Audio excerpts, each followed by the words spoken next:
welcome to this webinar session. I'm Andrew Campbell-Edie. I'm the Communications Manager at the Irish Centre for Diversity. I'm a black man. My pronouns are he, him. I have close cropped hair on my head, otherwise known as bald, and a black moustache. I'm wearing spectacles and a red-coloured top. I'm in front of a white virtual background with the Irish Centre for Diversity logo and our coloured triangle branding. We recently held the National Diversity and Inclusion Awards 2025 to recognise and celebrate the valuable work being done to progress diversity and inclusion in Ireland. This webinar series has been devised to share the insights and experiences from the sponsor, the winner, and the finalists, so that any learnings can be applied to your organisation or to help with entering the next award cycle. Today's session focuses on the category Public Sector Organisation of the Year. This category recognises a public sector organisation that is really leading the charge when it comes to diversity and inclusion, and an organisation that can demonstrate that they have this vital area at the heart of their business. This is now needed more than ever. Some quick words about our sponsor before I hand over to them. publicjobs is the centralised provider of recruitment, assessment and selection services across the civil and public services in Ireland. They are the third-time sponsor of this category and have been so since the start of the awards in 2023. Before we start, it's important to mention that publicjobs, like the other sponsors and the Irish Centre for Diversity, had no part in the judging process and couldn't enter themselves. I'll shortly hand over to the award sponsor, and then we'll hear from some of the finalists and end with the award winner, wrapping in about an hour. We're joined today by Shelley Gibson, our ISL interpreter. The session's being recorded and will be shortly available on the Irish Centre for Diversity website. Everyone is muted except the panel, but please do share any comments in the chat function. We'd love to hear which organisations you're joining us from today. There isn't time for Q&As, but if you have any burning questions on any of the points raised, I'm sure that the panel members wouldn't mind you contacting them directly through LinkedIn or other social channels. So, I'm very pleased to introduce our host for today's session, Mark Whelan, who is the EDI Partner at publicjobs, and he will shine a light on his organisation's diversity and inclusion advances and will lead what is sure to be an enriching conversation. Over to you, Mark. Thanks very much, Andrew. I'm Mark Whelan. I'm the Equality, Diversity and Inclusion Partner with publicjobs. I'm a white male with short brown hair. I'm sitting in an office with a white background and I'm wearing a grey jumper. I'd like to start by giving you a quick overview of publicjobs, who we are and what we do. So as Andrew said, publicjobs is the centralised recruiter for the civil and public sector.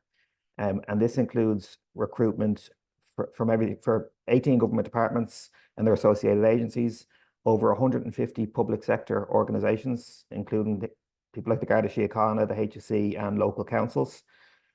And we do recruitment from everything from large volume general grade campaigns for things like clerical officer and executive officers to senior executive recruitment, professional and technical roles, assignments to state boards and everything in between. So it really is there's a huge scope and range of the roles that we recruit for. We don't do all the recruitment for the civil service and public sector, but even if we're not managing the recruitment for a campaign, there's a good chance it would still be advertised on publicjobs. So it's a great place to go if you're looking for a career in that in the public service or civil service. So just onto why we've sponsored this award. As Andrew mentioned, this is the third year we're sponsoring this award. Diversity and inclusion is very important to us.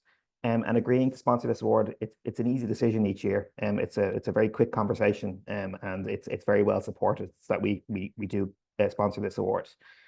Our clients and partners are in the public sector, so sponsoring the Public Sector Organisation of the Year is a great opportunity for us to demonstrate our commitment in supporting our clients.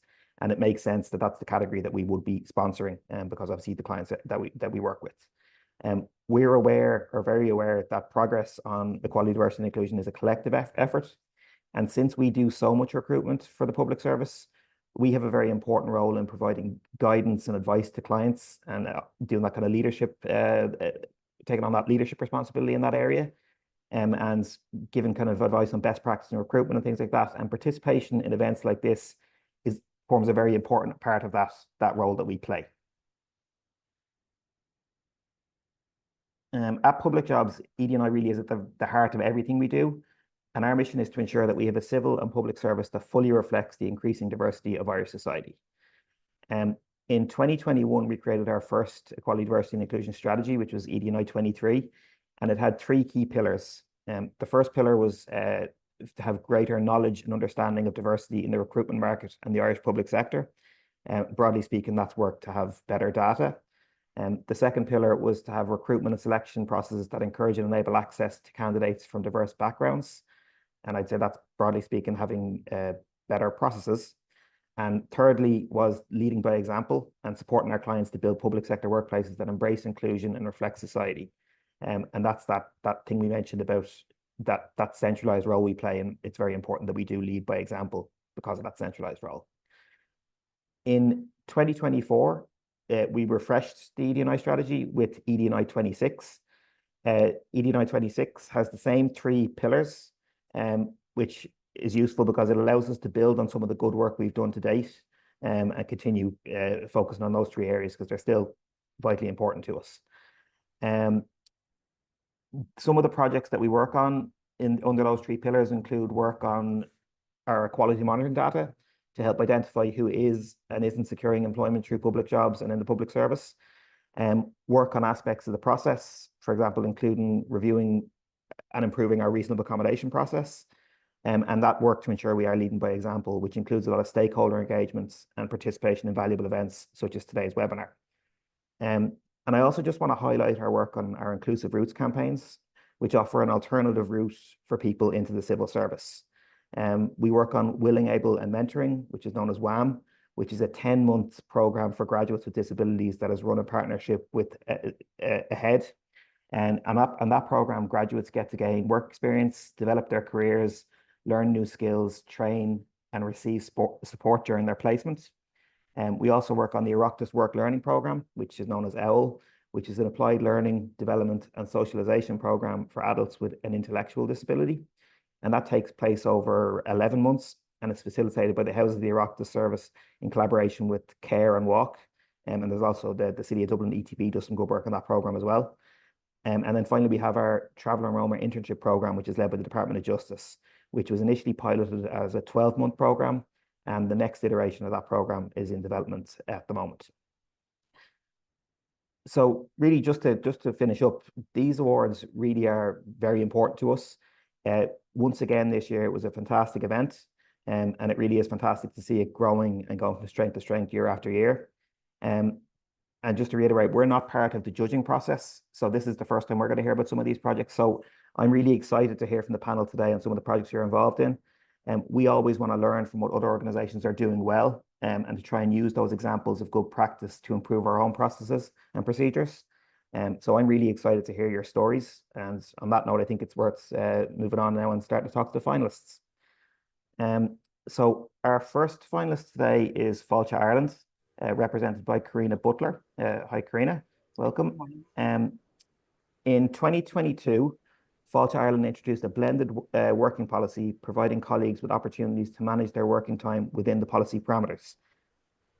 This facilitated the inclusion of many colleagues who previously may not have been able to commit to a traditional working schedule. In 2024, you conducted a survey to measure the effectiveness of the policy, and feedback from the surveys included colleagues praising the flexible working arrangements as supporting them to be more productive and comfortable when seeking accommodations in the workplace. So, Karina, could you just tell us how the blended working policy helped to make Fáilte Ireland a more inclusive workplace for all? Yeah, absolutely. Thank you so much, Mark, and good morning to everyone. My name is Karina Butler. I'm a human resource manager in Fáilte Ireland.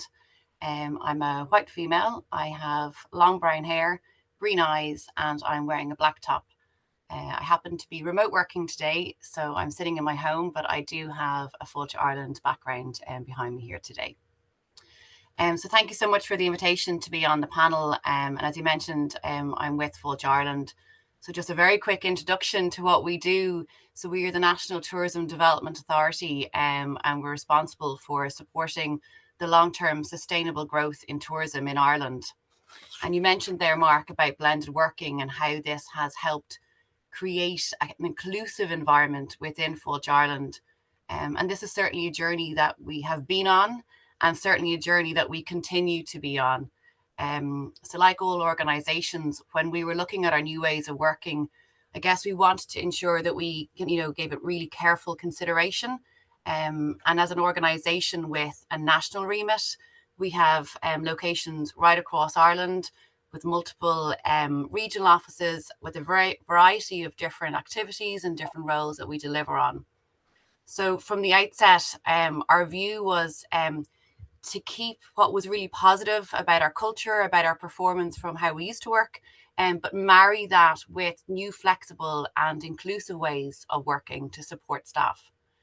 So fundamentally, our blended working aims to provide flexibility and inclusivity to all our employees in the manner in which that supports engagement, high performance, their delivery of their role, but allows colleagues sufficient autonomy and flexibility to manage their own time, to manage the place in which they work from, like me today, while continuing to be able to deliver for the organisation and deliver on their role. And I guess, Mark, everything that we do, like so many organisations, is completely rooted in our values. And our care value is central to everything that we do, and central to the development of this blended working approach. Our value of collaboration in action is indeed what facilitated the development of this new way of working. So we embarked on a really collaborative process with our communications across the organisation, with opportunities to gain better understanding of the tasks and objectives that people are doing, and then collectively utilising this organisational knowledge, expertise, operational insights, but together with the needs of individuals to create impactful change. So to achieve this, we used a design thinking framework to allow staff to have a voice and to inform the way in which we want to work as an organisation. So this allowed a very human-centric collaborative approach that engaged all our colleagues across Ireland. We ultimately developed a blended working approach that allows flexibility whilst delivering on our roles, and allowing individuals to have that real sense of achievement.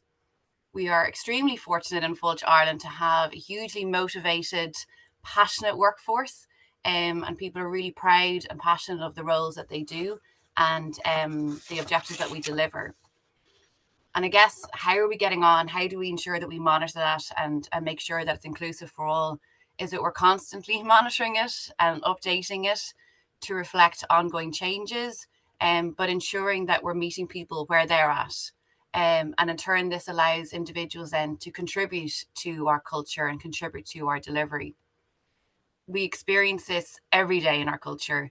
And we see about it and we read about it in the multiple surveys that we do, and comments from colleagues about how this autonomy, how this flexibility has impacted on their lives in a really meaningful, positive manner, and how this has made the world of difference to their mental health, to their happiness, how this allowed people to remain in the workforce, how others have told us how it has facilitated them returning to the workforce. So statements such as these are really powerful endorsements of the personal impact that this has had.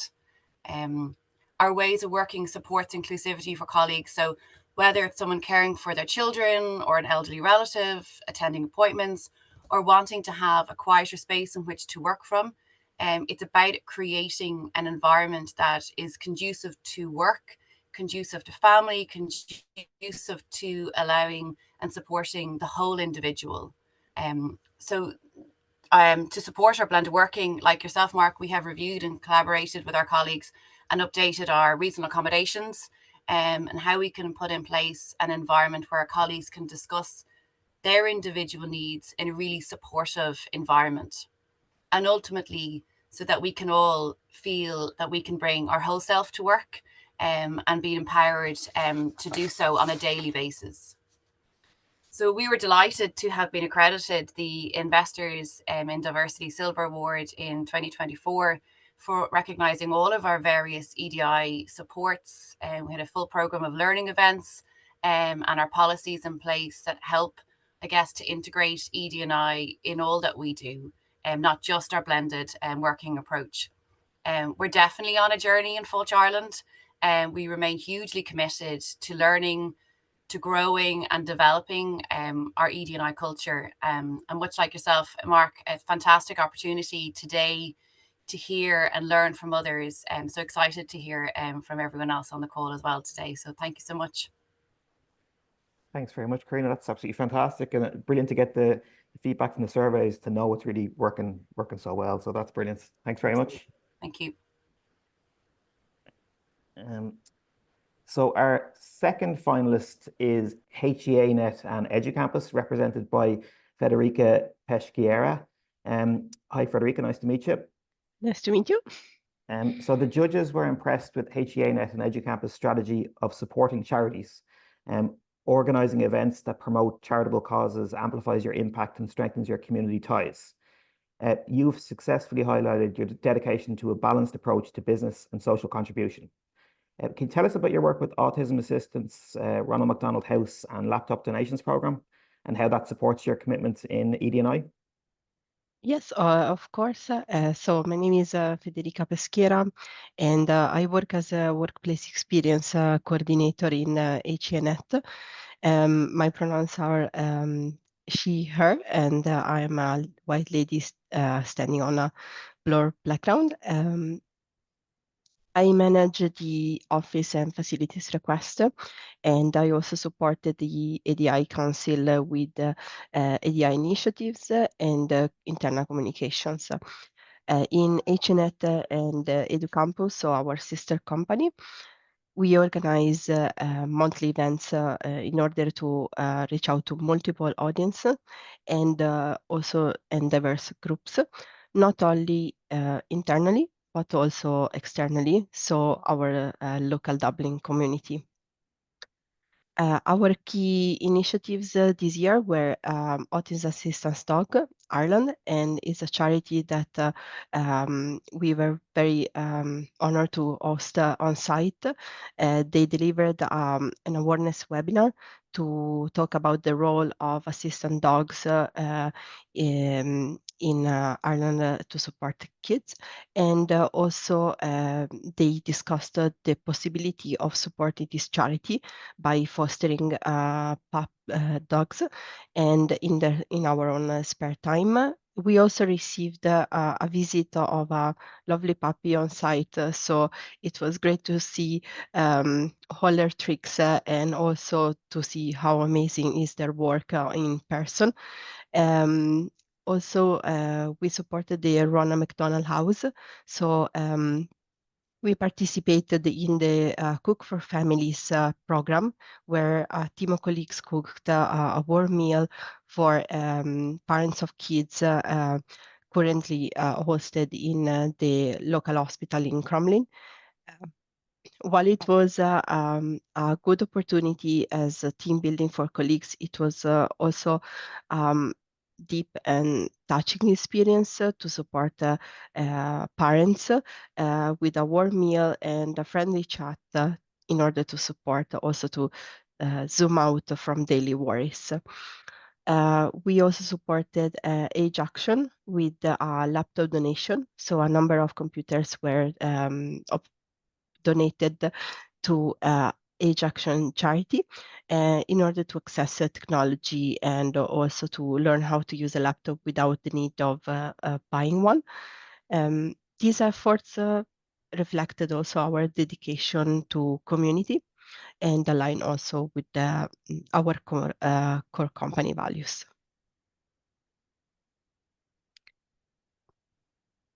Thanks very much, Federica. So you mentioned there, so in terms of supporting your ED&I commitment, it aligns nicely with your values. Yes, exactly. Yeah. Perfect. Okay, great. Thanks very much. Now I'd like to welcome our third finalist, Uisce Éireann, represented by Carla McMenamin. Hi, Carla. Good morning. How are we? Good, good. The judges were particularly impressed with I Belong's ERGs, in particular the most recent established Ability Network. These groups foster community, support underrepresented employees, and provide valuable feedback on workplace culture and practices. Carla, could you tell us a little bit about the disability awareness training that you've rolled out and the role it's playing in enhancing and understanding and addressing misconceptions? Thank you so much, and thank you to the Irish Centre for Diversity for this morning. It's really impactful, these webinars. I gained so much from it, just as I've described. My pronouns are she, her. Today I'm wearing a brown shirt. I have some gold silver earrings on.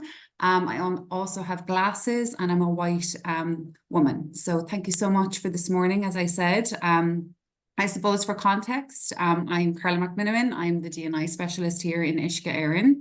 And Uisce Éireann, as you know and are aware, is Ireland's national regulated water utility.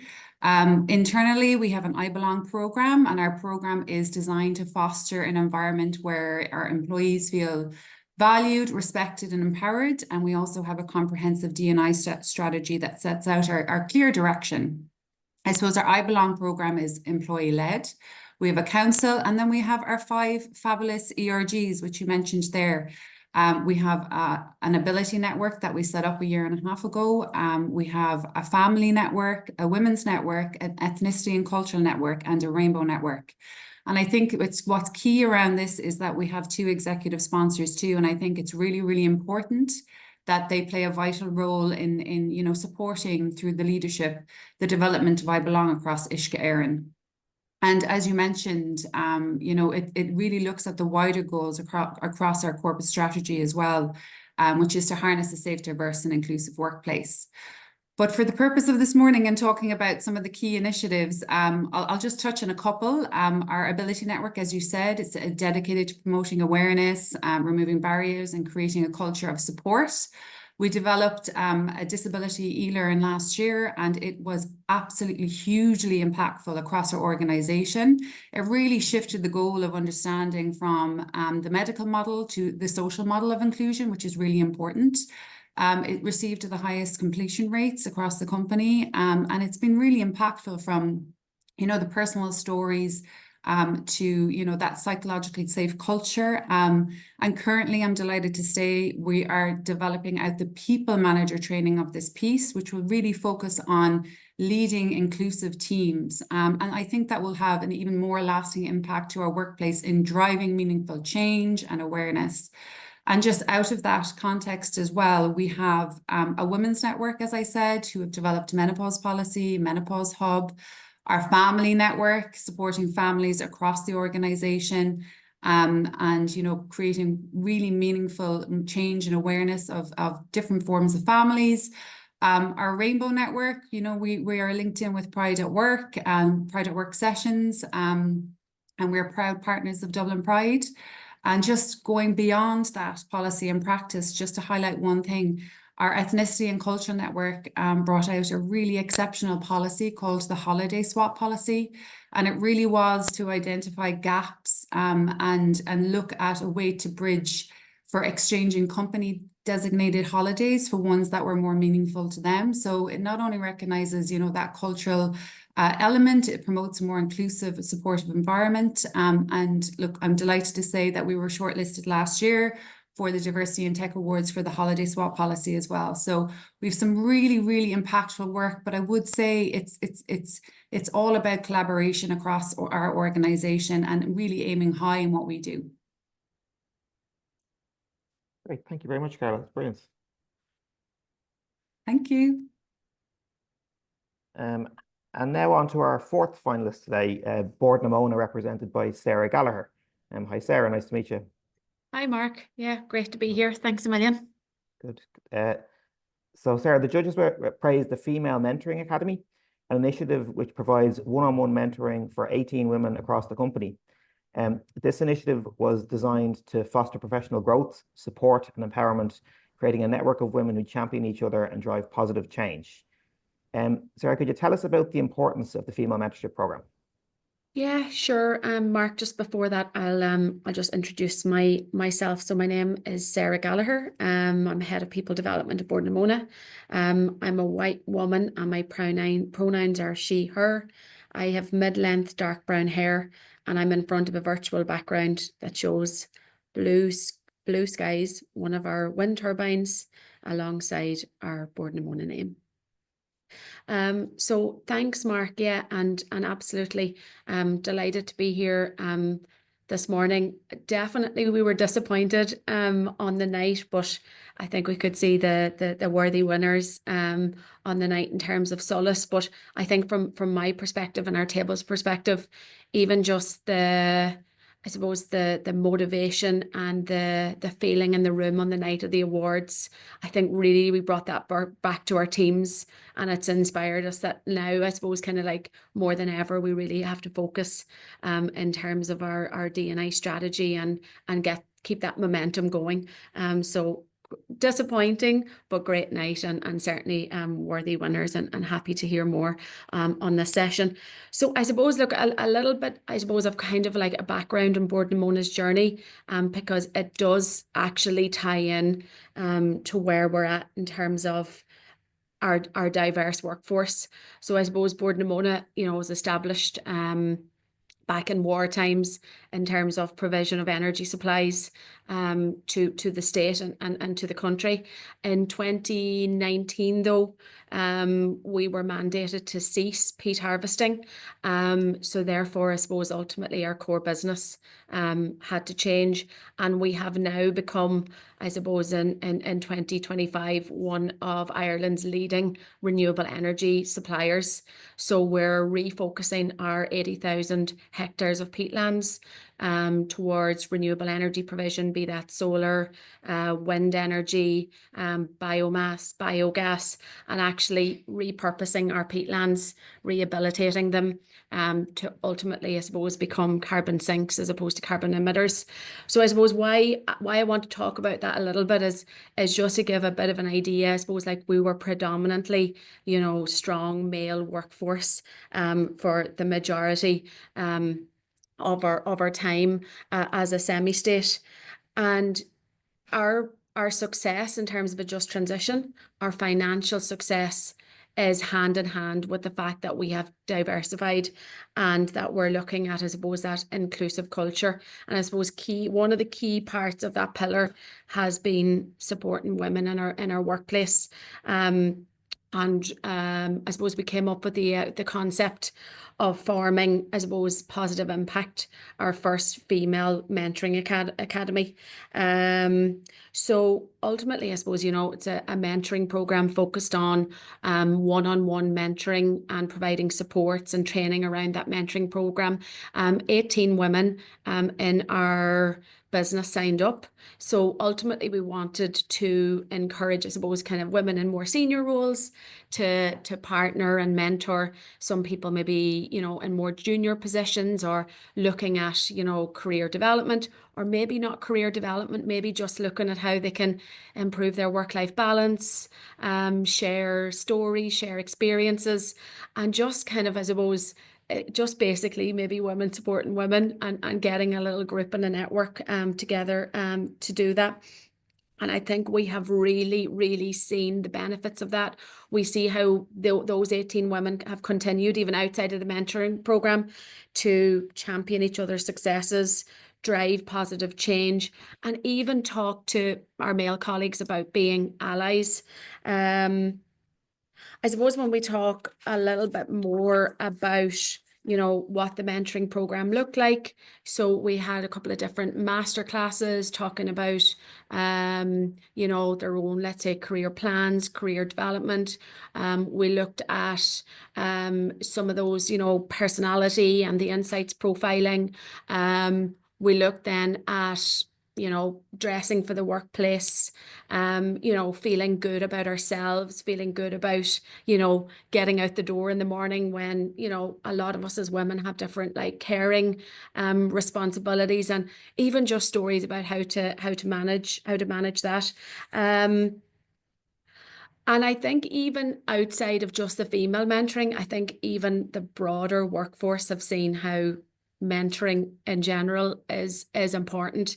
And we've actually launched Aspire Mentoring, which has a focus on if you want to be mentored by a female, or, you know, men have joined the mentoring program, men mentoring men, women mentoring men, you know what I mean? It's all then, I suppose, about just us bringing our personal experiences and helping and guiding each other through the mentoring program. I suppose, like, look, our strategic goals has been to increase representation across leadership and decision-making roles for women that did want to progress. We have recently announced our first female CFO. I suppose I'm proud to say and delighted to say that Lorna was one of our leading mentors. So the fact now that she's joined our senior leadership team is absolutely fantastic for the mentoring program and for the women who got involved in that program.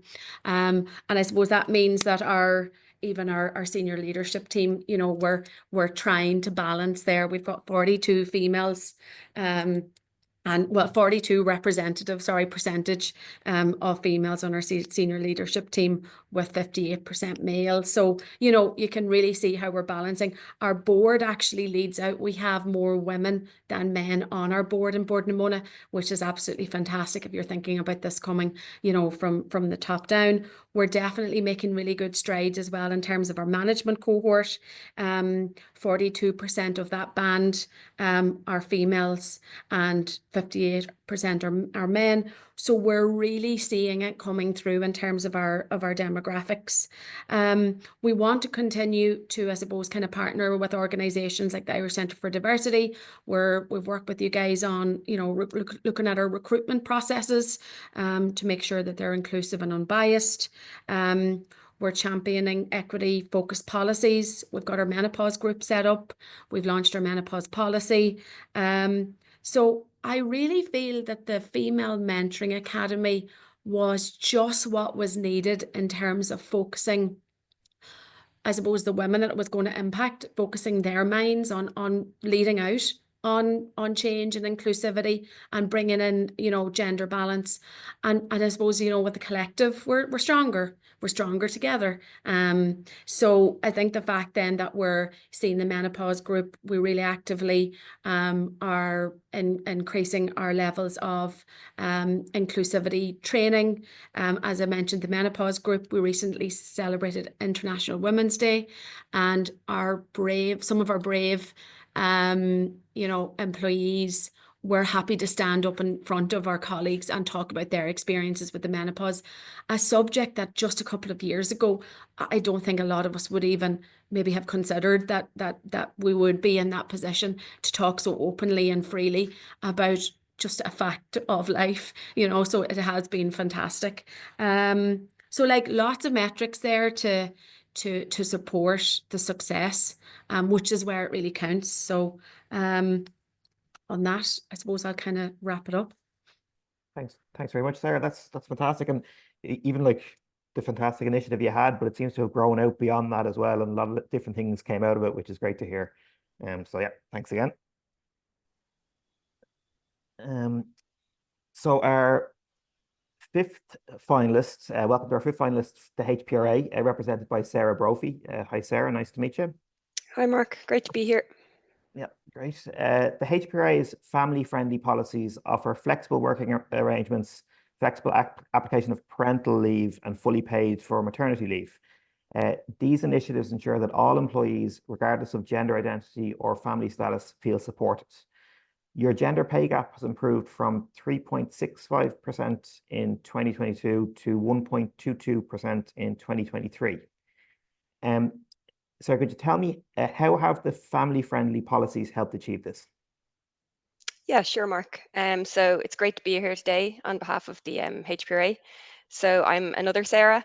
As Mark said, my name's Sarah Brophy, and I'm a pharmaceutical assessor at the HPRA, but I'm also a member of our D&I committee. So that's why I'm here today. My pronouns are she, her. And I hope my video is working, as it's been acting up a bit, but I am a white woman with mid-length straight blonde hair, and I'm wearing a black jumper. I have a green background with the HPRA logo, so you can't see the mess in my house behind me. And I've actually just noticed I also have orange painted nails, so I have an unintended St. Patrick's Day theme. But so at the HPRA, we're the national medicine regulator. And as with all the others on the call, we're a public serving organisation. So core to the organisation includes being patient focused, but we also have core values of integrity and inclusion. And a lot of the initiatives that we discussed as part of the application to the awards were around those values. So I joined the HPRA maybe a little over a year ago, and I joined the D&I committee very soon after that. And I think while our specific D&I committee is relatively young, we were established in 2021. And for example, it's our first year entering these awards. I think those kind of values that I mentioned have been embedded in the organization for a long time. So it's really building on that. So as Mark said, one of the things highlighted in our submission was our relatively low gender pay gap. And we publish our annual gender pay gap report. So in 2023, it was 1.22%, which I haven't seen the figures behind it, but as a scientist, I'm going to say that could even be in the margin of error. But all joking aside, I think our having these family-friendly policies, first of all, it ensures that potential new hires and also current employees are made aware of them. And this helps us achieve from an attraction perspective in order to attract the talent into the organization. And the policies that were mentioned, such as flexible working arrangement or full maternity pay and extended paternity leave, it showcases to candidates, particularly female candidates, that the HPRA workplace or environment has policies that will support obtaining a work-life balance and a balance of both personal and professional responsibilities. We do obviously have pay structures in place, but I think that alone isn't enough with regards to the gender pay gap. It obviously matters where the females are in your organization. And from a retention perspective, having these family-friendly policies helps retain female employees and allows them to progress on to become leaders, so they can see the opportunity for career progression, and the policies facilitate that and are used at all levels across the HPRA. And we have many examples of females being promoted through to senior roles. So, I mean, anecdotally, we've one director who was promoted over the years from a team member to a section manager and then to a director, and she's taken maternity leave twice during that time and avails of parental leave. So really seeing it firsthand helps to show that it's not a barrier to progression, and it's those policies that help to facilitate that. And then speaking, I guess, purely from my own experience, our flexible working includes flexi time and flexi leave, and also a remote working policy. So I have a young child, and purely from that experience, I probably can't put into words the difference it has made from other jobs where those flexibilities maybe weren't in place. It has so many knock-on effects, even the timepiece on my ability to get some exercise in, and then that knock-on mental health. So it's something that's continually worked on by HR and by us as the D&I committee. And as part of International Women's Day, similar to the other Sarah, we had a speaker event on speaking with strength, which I think can be hard sometimes as a female. And those type of events allow us to start conversations which aim to open a space where people feel they're comfortable to discuss these things. We also link in with HR and other employee groups, such as our Health and Wellbeing Committee, and they run a number of family-friendly workshops, which all feed into that. In addition, I think working at the HPRA, it feels like these are meaningful attempts to create a workplace that's improved for their employees. And another of our core competencies currently being discussed a lot is leadership. And it's very much emphasized and encouraged that this leadership can come from anyone at any level. And the organization are running workshops across that. So in summary, I guess we are a bit unique in that we are a predominantly female workforce. And looking at our leadership, our CEO and deputy CEO are female. And about 65%, I think, of our executive team are female, and that also runs across to even higher at our senior manager level. And I do think it's those family-friendly policies which help retain those females, and in turn, this feeds into maintaining and reducing that gender pay gap. So yeah, that's it in summary. And just having listened to Sarah there, I actually think I'd love to chat to her, because I feel like we've got a good ground for maybe a similar female mentoring program in our organisation. So it would be great to link in after this. Thanks. That's great. Thanks very much, Sarah. No, you're great to hear how those policies just kind of support the retention and progression of people, and it just kind of naturally helps things along, which is fantastic. So thanks very much for that. Our last finalist today is our winner, Sulis, represented by Caroline Jones. Hi, Caroline. Hi. Massive congratulations on your win there. It's fantastic. Thank you very much. The judges' comments on selecting Sulis as the winner was that you were demonstrating a tangible, measurable impact on people's lives and their community. The judges particularly lauded your work with the Irish Prison Service and your support of some of the most marginalised people in our society.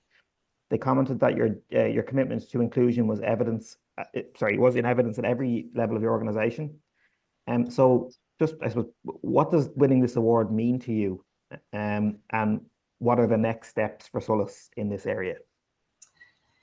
Okay, so firstly, I'll just kind of introduce myself. I am Caroline. I'm a white female, and today I have curly-ish greying hair. I don't always have curly hair, but I do always have grey hair.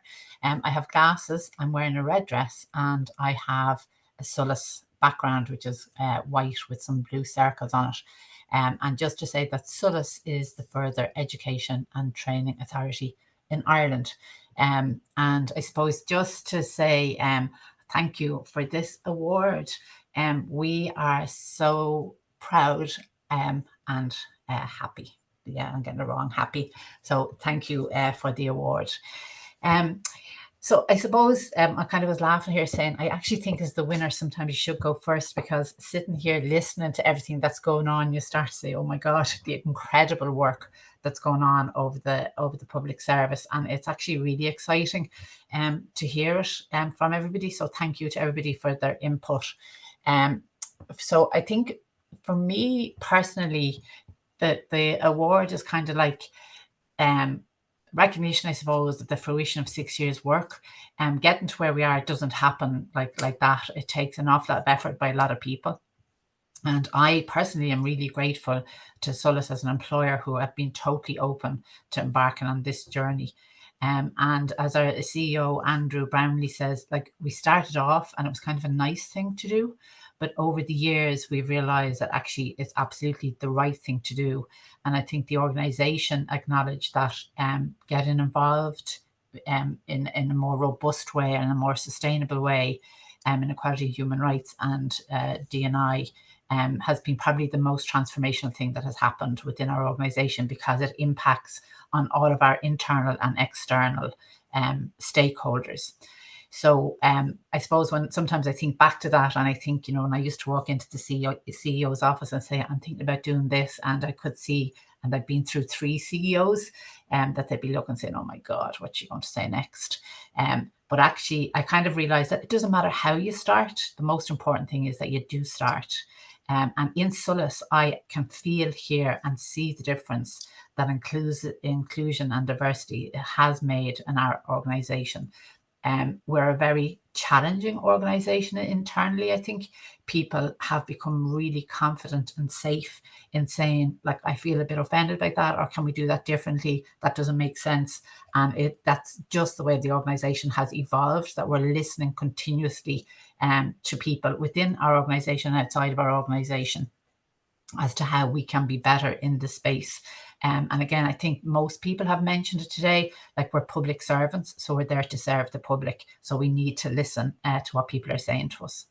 So in Sulis, kind of slightly differently is that we have continued to use the word of equality and human rights. It is interchangeable with, for us within the organisation, with DE&I, D&I, ED&I, DEI and B, whichever language people want to use, but we hold very firmly onto the equality and human rights piece.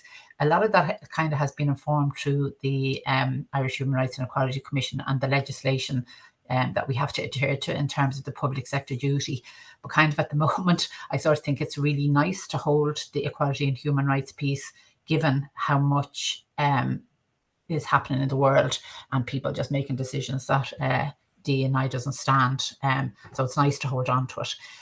I suppose that, again, it'd be the same for all organisations, and we all know it. Sometimes you don't get the opportunity to say it, but equality and human rights and D&I don't stand alone. They're part in solace of the cultural foundation of the organisation. They're underpinned and wrapped around our tribe values, and tribe stands for transparency, respect, innovation, bravery, and effectiveness. They also tie in with our wellness programme, our corporate social sustainability, the public sector duty. And we know that we're having impact because we measure through our employee engagement surveys, requests for learning and development in these spaces from business units across the organisation, the uptake in that learning and development, uptake in webinars and seminars, and other pulse surveys that we have across the year. So I suppose the organisation, you know, again, with these awards, if one person, or not awards with equality and human rights or diversity and inclusion, if one person does it, it can fall on that. Whereas Solas is really proud of all of his employees achieving this recognition, because none of us do it alone. It's all built on teams across the organisation. As I said, it began organically, but it has now become an integral part of everything that we do, and we're continuously building it into all of our processes. So, like, I think when we started on the journey with the Irish Centre for Diversity, we hadn't got it named a lot in our policies, whereas now it's named in every policy, and we prove our policies against the public sector duty to make sure that it is included. We now include it in documentation if we fund further education and training, and we have a massive input into apprenticeship across the country as well. So it is now it forms part of our strategic performance agreements with organisations. We actually look at it through our procurement. We look at it through our funding. So it's actually named, it's in writing, and all of that, that strategy stuff going out from the organisation. So I suppose one of the things, just listening to the conversations we were having earlier and yesterday, is that one of the things I think about Solas is that we're not afraid to try. We were talking earlier about, like, if you're starting to use a new system, like whether it's Zoom or Teams, you're really afraid to try anything in case you break it or you knock yourself off. But I suppose we learned is that in this world, if you become afraid and you don't want to do anything, you're not going to achieve anything. So we know we're going to get it wrong. We know that we might unintentionally offend people, but actually we're curious the whole time, and we've no problem in reaching out and saying, look, we don't think we're doing that in the right way. Can you kind of advise us? And we actually go directly to the various different groups of people, especially if we're unsure about what the correct and proper way is to be trying to manage. So, for example, we have recently worked with people who are visually impaired, and to be honest, we hadn't got a clue what we needed to do. So we just asked, and it has made a huge difference within the organisation. We have an everything is possible attitude. So again, we were talking about, like, in the public service, well, especially in our organisation, in terms of cybersecurity, it's a requirement that we don't do Zoom. However, when we were trying to do Irish Sign Language, that didn't work for the Irish Sign Language teachers. So we had to come up with a solution. So we kind of realized that we can actually, once you don't download the app, you can connect through your browser. So we've been able to do that. So everything is possible. You just have to find a solution to it. And another piece that's, I think, important to our organisation, and you spoke about the Irish Prison Service, we had a positive action recruitment campaign within the Irish Prison Service, and we were really very conscious of reasonable accommodations and what may be required for people coming to work at Solas. However, we realised that reasonable accommodations are lovely, but actually, if it was going to work with complexity of people coming out of prison, then you had to look at unreasonable accommodations. And I suppose we were really, really challenged, and continue to be challenged, by homelessness and by the trauma that people have affected in their lives. So this time 2 years ago, I would have not had a clue about the real implications of homelessness, the difficulty it is for people in achieving some sort of accommodation. We still have people working with us who are, like, clerical officers within the organisation who can't achieve accommodation and are living in hostels. And also then looking at, we have an employee assistance programme, but that wasn't sufficient for some of the needs of people who were coming into the organisation, not just through the positive action programme, but that we had to look beyond that and see, look, is there people specialised in trauma?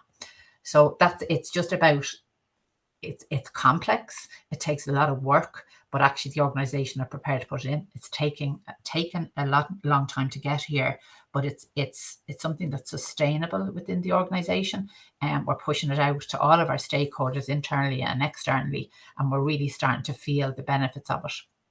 So to me, as an employee of Solas, I think it's an incredible organisation. We're extremely lucky in our role in shaping further educational training, expanding on apprenticeship and influencing many other areas of work in society. I suppose having the recognition of Public Sector Organisation of the Year kind of allows us to be that one good adult in everybody's life. All of our stakeholders can access the knowledge and experience that we have developed over the last couple of years. We're extremely happy to share it, and several public sector bodies have gotten in touch with us and private sector organisations to talk to us, and we're really happy to share with people so that we can help them move a little bit faster rather than us being digging in the dirt trying to find out what we needed to do. So one of the things we're really clear about is we don't always get it right. We really don't, but our attitude is that we're either succeeding or we're learning. And I suppose over the last 6 years, we've learned a huge amount. So the next steps for us are that we literally go back to the drawing board, and we kind of engage a lot in reflective practice, and we look at the what, so what, now what. So we're currently in the process with the Irish Centre for Diversity in relation to achieving the Investors in Diversity Gold Award. And as the same for everybody in the room, there's always room for improvement. Learning what to do less of and what to do more of. It's one of the joys in working at Solas, and the way the organisation is committed to growing is that we are continuously reviewing and redoing. And the other piece is that we want to be generous in sharing our learning with other people. So that's it for me. Thank you. Thanks very much, Caroline. That was fantastic, and huge congratulations again. It's great to hear how ingrained these policies are within Solas. And I love the idea of not being afraid to kind of try things and learn from them, and being brave about that, which is fantastic. So again, congratulations and thanks for that. And thanks to everyone else that contributed today. It was a really interesting discussion. I've tried to take a couple of notes here, but I'm going to have to watch this back and take a lot more because there was some amazing initiatives that I think we can learn from. So yeah, huge thank you to everyone. I'm going to hand you back to Andrew to close the session, I think. Thank you very much, Mark. And thanks again to all of the panelists and to the winner and to Mark yourself for being such a great host. I have one question. I think we've got time for one question, and selfishly, I'm not taking it from the Q&As or from the chat. It's my own question, and it's a question for Sarah at HPRA. And it was, you mentioned that you're in a unique position, that your leadership was primarily female-led. And then you kind of outlined some amazing policies and procedures that you have in the organisation. And I wondered, did those policies and procedures come before the female leadership, or are they a result of the female leadership? Kind of a chicken and egg question. Sorry. Yeah, no, that's a good question. And to be honest, I think it probably is a mix of both. And as you say, chicken and egg. The policies that are there, I guess, allowed the female leadership probably and enabled them to develop to where they are.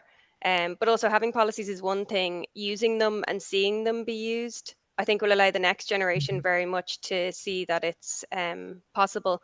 But I think the strong female leadership has been a theme. I remember when we were discussing last year International Women's Day, our boardroom was actually named after one of the very first strong female leaders within the organisation. And we were really talking about it then, and I doubt those policies existed to the extent that they do today then. So I think that strong female leadership has existed for a long time throughout the organisation, and maybe the nature of the job itself, you know, we're serving the public, we're bringing medicines, there is a kind of vocational feel to it, and it feels like very important work. So in answer, I think a mix of both. I think there was probably some very strong female leaders initially who had to maybe break some of the barriers, and that's allowed us to kind of come to where we are today. And those family policies have very much helped that along and enabled maybe the next generations to see that it is possible. Thank you very much. I mean, that goes in some way to answer my view of women rule the world, and we'd be in a much better place if women did. So that's kind of answers that. I have some amazing takeouts from the talk this morning, and we've got time for them, so I'm going to indulge myself again. It was great to hear that the theme of listen to your people, and do what you need for your people and for the organization coming through, and also to monitor and constantly monitor what's needed in the organization. That was a common theme. Also, it was great to hear the theme of focusing on one area, and that one, if that one area is gender, if it's disability, whatever it is, that seems to open people's eyes to looking at all other areas of D&I. So if you're watching this and you're in a small organization, you think, okay, we don't have the resources to do everything. Let's just focus on one area. That's all well and good if you focus on what your business needs, because just doing that one area, that rising tide does lift all boats. So that was great to hear that coming through. Also, flexible working, the power and strength of flexible and hybrid working, the huge advantages that has for D&I across the board.